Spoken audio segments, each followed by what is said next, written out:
Hello everybody and welcome. In this video I'm going to show you how to use dual connection for your earbuds JLAB EPIC LAB.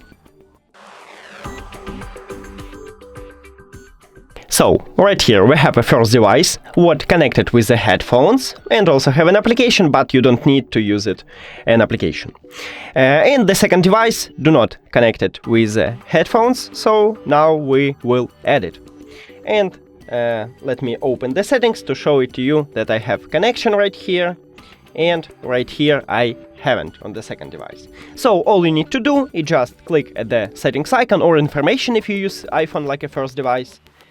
And right here we can disconnect it. So click on this button here, and after disconnect it enter to prank mode, and as you can see right here we have it, so just click on it. And also you can click connect and you're at your first device.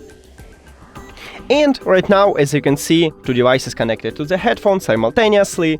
So we did it! Thank you for watching this video. If you found it helpful, please consider subscribing to the channel and leave the like on the video. See you later!